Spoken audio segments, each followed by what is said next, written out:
Halo, perkenalkan nama aku Astinta Nuraini dari program studi Teknik Pertambangan angkatan 2022. Jadi di sini aku akan menjelaskan tentang pengetahuan umum mengenai estimasi sumber daya. Pertama-tama kita akan membahas apa sih estimasi sumber daya itu sendiri. Estimasi sumber daya adalah proses penentuan jenis dari jumlah sumber daya yang dibutuhkan untuk menyelesaikan suatu proyek. Sumber daya ini biasanya merupakan tenaga kerja, material, peralatan, atau bahkan waktu.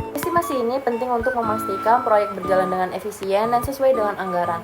Tanpa estimasi yang akurat, proyek ini bisa mengalami kekurangan sumber daya atau biaya yang tidak terduga. Jenis-jenis estimasi sumber daya. Estimasi berdasarkan pengalaman. Ini melibatkan menggunakan pengalaman dari proyek-proyek sebelumnya sebagai referensi. Misal, jika kita tahu bahwa proyek serupa memerlukan 10 pekerja dalam 3 minggu, maka dapat menggunakan informasi ini untuk estimasi kita. Lalu selanjutnya ada estimasi berdasarkan analogi. Metode ini menggunakan data dari proyek yang serupa sebagai dasar dan kita membandingkan proyek yang akan datang dengan proyek-proyek sebelumnya yang memiliki karakteristik serupa. Lalu selanjutnya ada estimasi parametrik. Ini melibatkan penggunaan rumus atau model statistik untuk menghitung estimasi. Misal, jika biaya per unit material diketahui, kita dapat mengalihkan dengan jumlah unit yang dibutuhkan.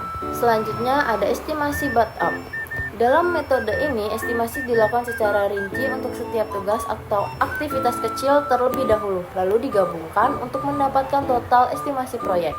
Terus, mengapa sih estimasi sumber daya itu penting? Estimasi sumber daya yang akurat membantu dalam perencanaan yang lebih baik dan pengadilan proyek. Dengan estimasi yang baik ini, kita dapat merencanakan anggaran yang realistis, menghindari keterlambatan, dan memastikan bahwa proyek berjalan lancar. Selain itu, estimasi yang tepat membantu dalam mengelola risiko dan membantu keputusan strategis mengenai alokasi sumber daya. Selanjutnya, kita akan membahas tips untuk estimasi yang akurat. Agar estimasi sumber daya Anda akurat, selanjutnya ada tips untuk estimasi yang akurat. Agar estimasi sumber daya kita akurat, berikut ada beberapa yang bisa kita terapkan.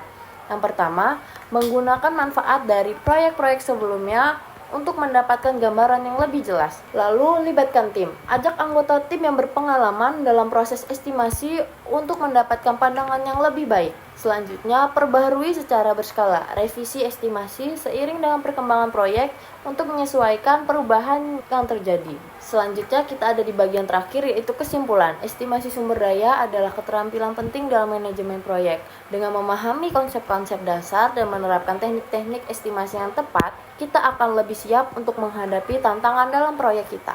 Oke, sekian. Terima kasih. Wassalamualaikum warahmatullahi wabarakatuh. Bye-bye.